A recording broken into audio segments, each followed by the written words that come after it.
Oke, udah pakai sunscreen gitu ya, dan kita akan masih tetap membahas soal bahaya sinar UV terhadap kesehatan kulit. Sudah bergabung bersama kami di studio dokter spesialis dermatologi, venerologi dan estetika Ratna Komala Dewi. Iya, selamat Ya, pagi halo, menuju Assalamualaikum, siang, selamat Dok. pagi. Waalaikumsalam. Mungkin langsung Iya. aja kita tanya-tanya kali ya ke Iya. Dokter Ratna.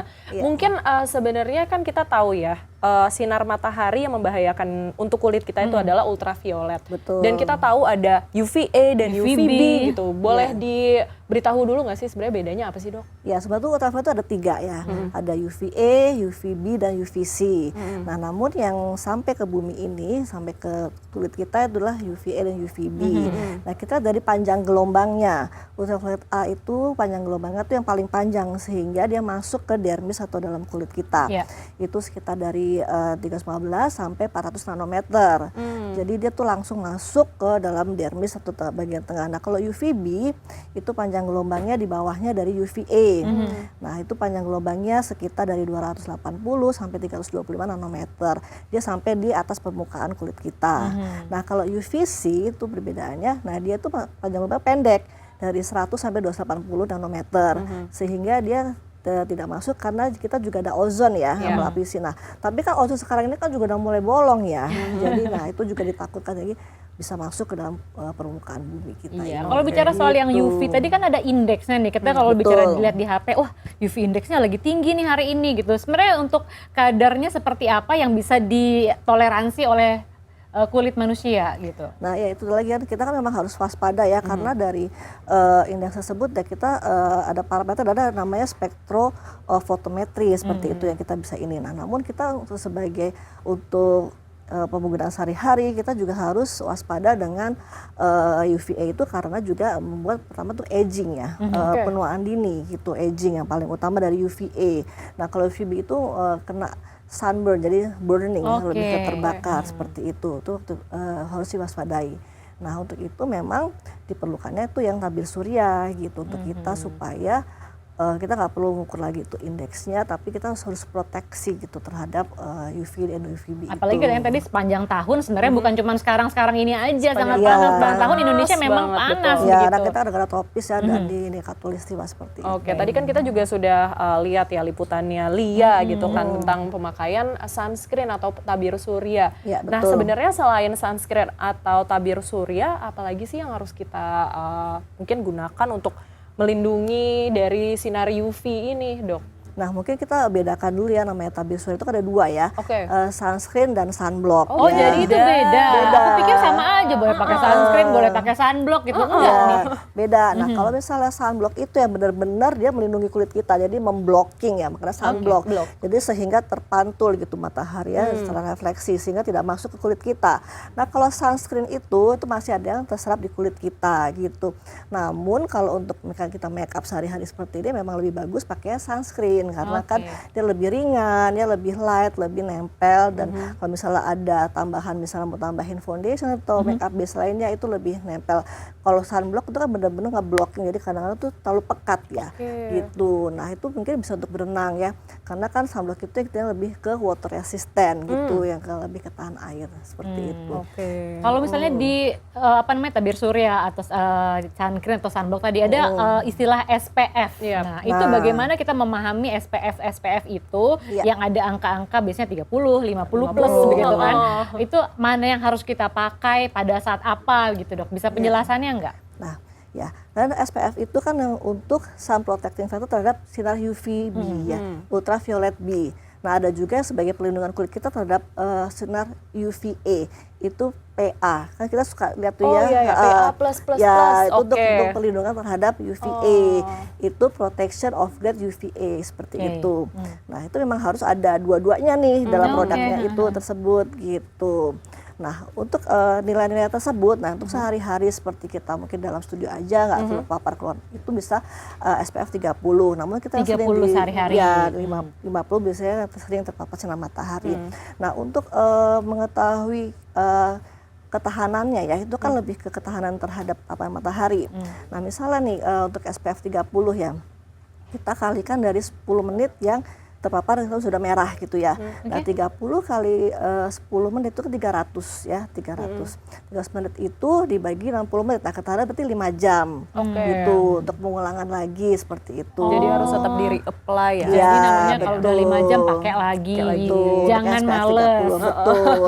Ya karena habis misalnya yang nggak muslim, misal habis wudhu ya kan suka kena kan. Karena lebih kalau pakai sunscreen seharian itu kan lebih yang ringan ya. Kecuali kalau pakai sunblock yang water resistant gitu. Itu mesti di reapply seperti itu. Nah mungkin kan kalau itu buat orang-orang yang bekerjanya itu di dalam ruangan hanya butuh SPF 30.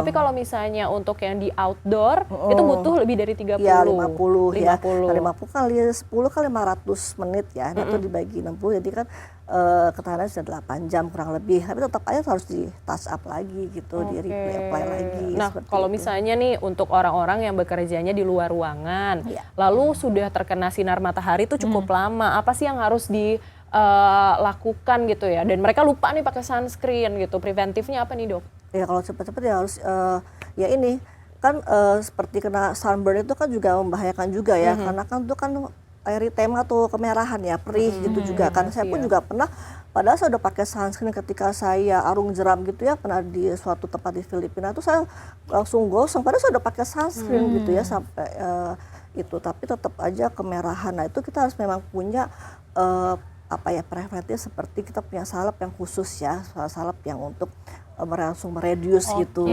ya, seperti yang steroid juga bisa, atau yang ringan-ringan misalnya gel dari aloe vera atau lidah buaya seperti itu gitu. Tetap kita harus ini, dan jangan juga langsung kita cepat-cepat pakai air dingin atau RS itu jangan gitu. Justru nggak boleh ya, nanti misalnya perlu waktu kan adaptasi dulu gitu seperti itu. Kalau langsung kenapa tuh dok? Ya nanti kan ada efek juga kan dari panas ke ini kan juga kita harus ada terlalu ekstrim ya. Terlalu ekstrim seperti itu juga. Kita ke intinya nih kan, kan tadi udah harus pakai sunscreen dan juga di reapply, ada yang 5 jam sekali tadi ya kan. Kalau bisa kalau udah kena air wudhu di reapply lagi gitu. Terus kalau misalnya itu kan bahayanya tadi saya sempat disinggung, yang paling bahaya tuh kanker gitu. Kita kalau udah nyebut kanker, wah gitu kan. Seberapa berpengaruh sih terkena matahari lalu langsung kanker gitu, atau ada punya jangka waktu, gimana dok menjelaskannya? Ada beberapa waktu ya, misalnya memang ada pekerjaan-pekerjaan seperti tukang beca gitu ya, petani, atau yang tukang-tukang yang sering kena matahari itu mungkin kan memang di jalanan bawa polisi gitu ya, seperti polisi, mungkin tukang sapu jalanan gitu kan kadang-kadang kan mereka laki-laki suka nggak aware ya gitu kan, suka cuek gitu kan. Nah itu juga membahayakan juga, karena paparan sinar matahari yang terus-menerus, UVA dan UVB yang terus-menerus bisa menjadikan kanker kulit juga gitu. Seberapa cepat efeknya itu dok yang kita akan rasakan? Ya memang proses ya, tapi kalau misalnya kayak polisi kan ada topinya gitu ya, kalau yang lain misalnya itu masih ada perlindungan lah ya, topi, kacamata gitu masih ada, tapi kadang benar-benar langsung itu tuh yang itu sekitar 4-5 tahun itu bisa terjadi. Nah yang paling sering itu adalah negara Australia tuh sering banget itu, hampir setiap kadang kan memang negara Australia itu kan memang harusnya tuh suku aborigin, di mana kan pigmennya berbeda lebih ya. tahan. Ya, lebih tahan matahari. Nah, sekarang ya? Kaukasia, sekarang orang Kaukasia. Nah,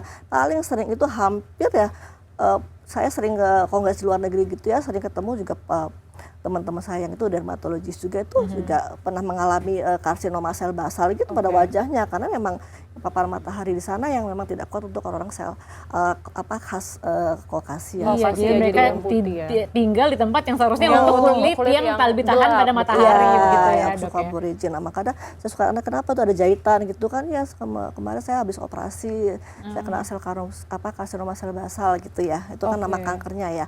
Nah itu di sana udah umum sih kalau misalnya itu. Gejalanya apa sih dok kalau misalnya untuk kanker kulit akibat sinar UV itu? Nah seperti tai lalat ya, seperti hitam gitu ya, terus warnanya juga ada perubahan warnanya juga ya, makin lama membesar, lalu gatal, kadang-kadang kalau ini suka berdarah gitu, itu lebih khasnya ya. Itu akan ke semua tubuh apa ke bagian kulit yang memang sering terpapar aja? Jadi lebih banyak di wajah, pada kaum laki-laki yang lebih sering ya, itu banyak sekali di daerah pipi gitu ya, lama kecil dipikir toilet biasa gitu, lama udah gede ngekarwak gitu, udah berubah deh pokoknya daripada bentuknya, perubahan warnanya gitu ya. Jadi awalnya kayak flek gitu apa gimana? gimana? Betul.